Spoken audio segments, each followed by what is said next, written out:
Seja muito bem-vindo a mais um estudo do Sistema de Valores de Jesus Cristo. Através de uma viagem pelos Evangelhos, estamos descobrindo os valores de Jesus Cristo. Já falamos sobre o valor que Jesus deu às Escrituras enquanto viveu neste mundo e durante o seu ministério de 3 anos. Jesus Cristo era a Palavra de Deus. Ele foi a Palavra que se fez carne e ainda assim mostrou tremendo respeito pela Palavra escrita de Deus, que na sua época era todo o Velho Testamento. Seguindo os passos de Jesus pelo Evangelho, temos visto como as Escrituras eram importantes para ele e como é importante que confessemos esse mesmo valor.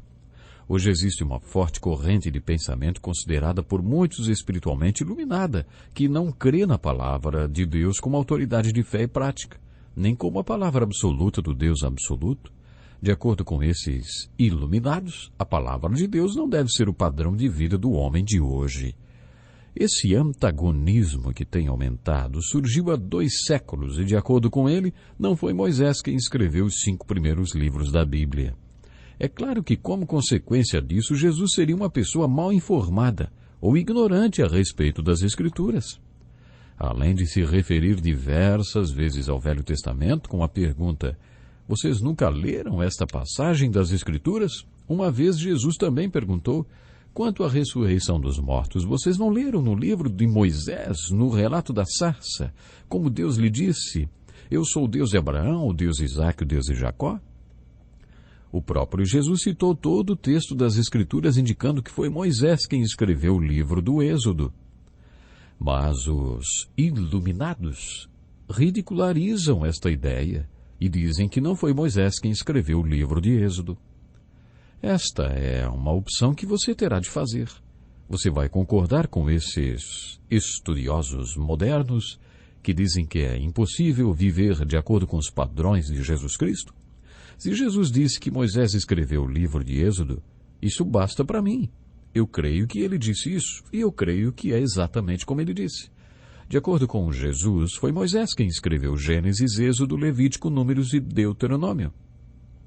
Jesus tinha um enorme respeito pelo que Moisés escreveu, e se referia a estes livros como as Escrituras.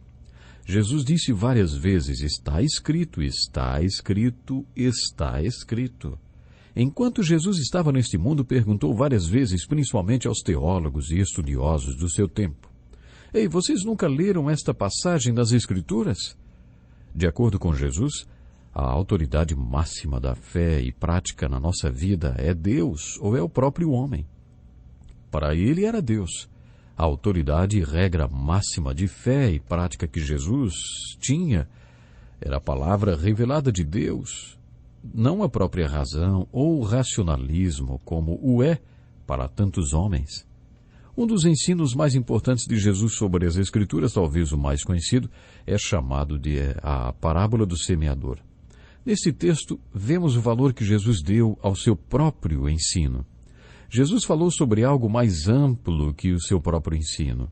Jesus estava falando sobre a palavra de Deus e incluindo o seu ensino. Na verdade, isso incluía quem e o que Jesus era. Incluía tudo o que ele fez e tudo o que ele disse, porque ele era a palavra de Deus para o homem.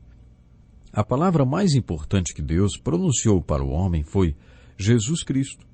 Esta palavra se tornou carne, viveu entre nós e teve imenso respeito pela palavra escrita de Deus.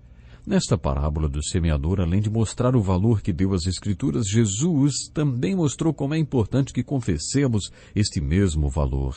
Esta parábola é conhecida como a parábola do semeador, mas, lendo-a com mais atenção, vemos que ela poderia se chamar a parábola da semente.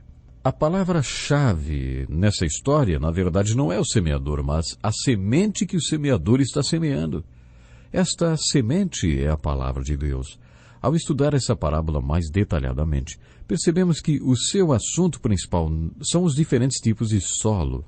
Há 4 diferentes tipos de solos que recebem a semente da palavra de Deus. Estão lembrados dos 4 homens no banco da igreja? Qual deles você é? Esta parábola fala das 4 diferentes maneiras de responder à palavra de Deus. Jesus ensinou muitas parábolas. Ele contava histórias que vinham acompanhadas de uma verdade que ele queria ensinar.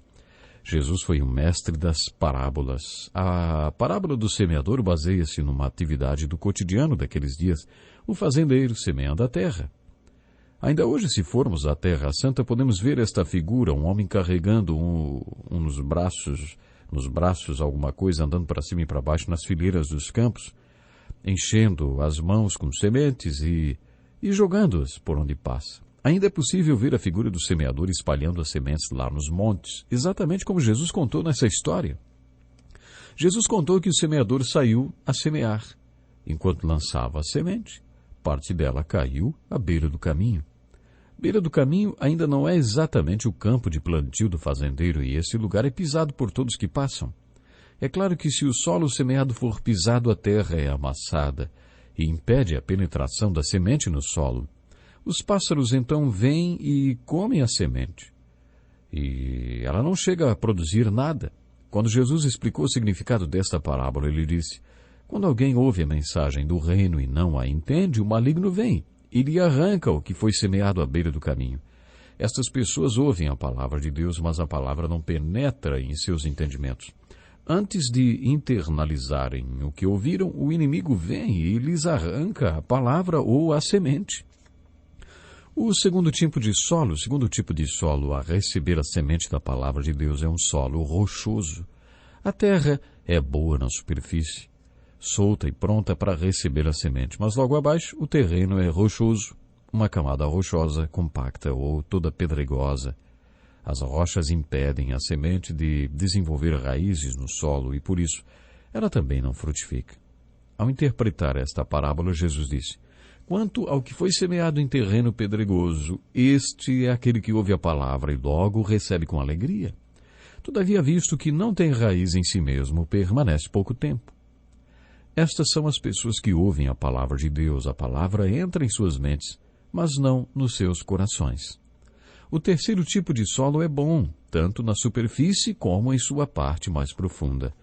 Mas quando a semente começa a se desenvolver, surgem as ervas daninhas e os espinhos que sufocam a planta.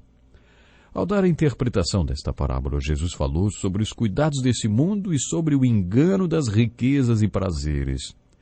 Em outras palavras, o dinheiro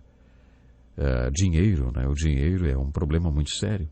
Ou seja, dinheiro e tudo que o dinheiro pode comprar. Isto são os espinhos, que sufocam e não deixam a semente produzir. Essas coisas impedem o homem de responder de maneira frutífera à palavra de Deus. Sua mente e coração, sua vontade são penetrados pela palavra de Deus, mas acabaram se distraindo com as coisas deste mundo, talvez preocupados porque não têm muitos bens. Por isso, esta planta nunca chega a dar frutos. Mas Jesus ainda falou da semente que caiu em terra boa. Não havia nada no solo que impedisse a planta de desenvolver-se.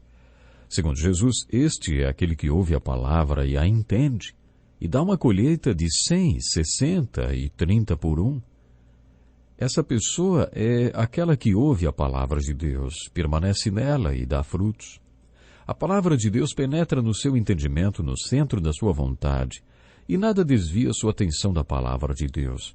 Essa pessoa frutifica.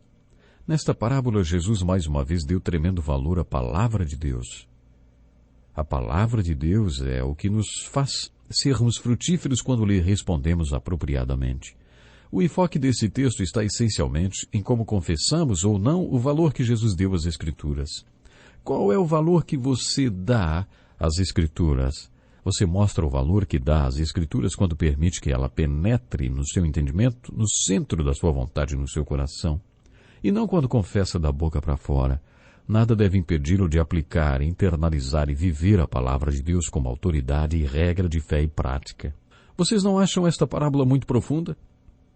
Jesus não apenas nos desafiou a confessarmos o valor das Escrituras, como também a fazermos dela nossa autoridade e regra de fé e prática. Isso não é apenas uma questão de professar, e sim de praticar. Falamos também que a autoridade máxima da nossa vida é Deus ou é o homem. Muitas pessoas afirmam que acreditam que a palavra de Deus é infalível, absoluta e inspiradora. Uma coisa é dizer isso, outra bem diferente é mostrar, é viver isso. Mas como você demonstra que as Escrituras são a autoridade máxima e regra de fé e prática? Como você mostra que confessa o mesmo valor que Jesus deu à palavra de Deus? Isso está ilustrado na parábola do semeador, em que o enfoque está em como confessamos ou não o valor que Jesus dá às Escrituras. Baseados em Deuteronômio, capítulo 6 do Velho Testamento, os judeus ensinavam seus filhos que só existe um Deus absoluto e, por isso, tudo que Deus dizia nas Escrituras era absoluto. Eles criavam seus filhos ensinando-os a crer no Deus absoluto, que falava verdades absolutas. Recentemente, um famoso jornalista fez um discurso numa formatura de uma conceituada universidade.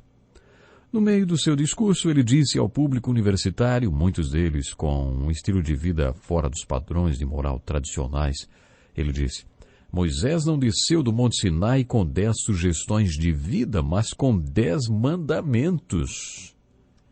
Você acredita no certo e no errado absolutos?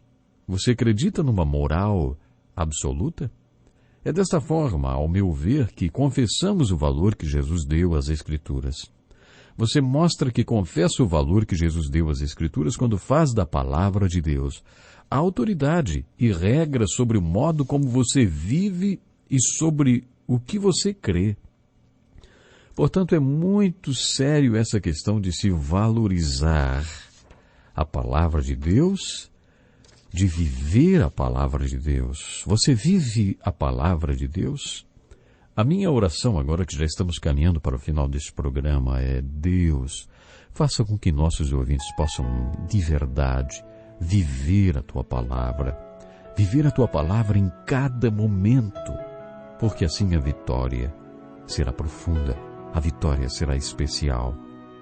Tenho certeza que Deus vai estar lhe abençoando grandemente. Faça um propósito de valorizar cada vez mais a palavra do nosso Deus. Nosso tempo acabou, mas em nosso próximo estudo continuaremos a estudar o sistema de valores de Jesus Cristo. Até lá, então, Deus lhe abençoe.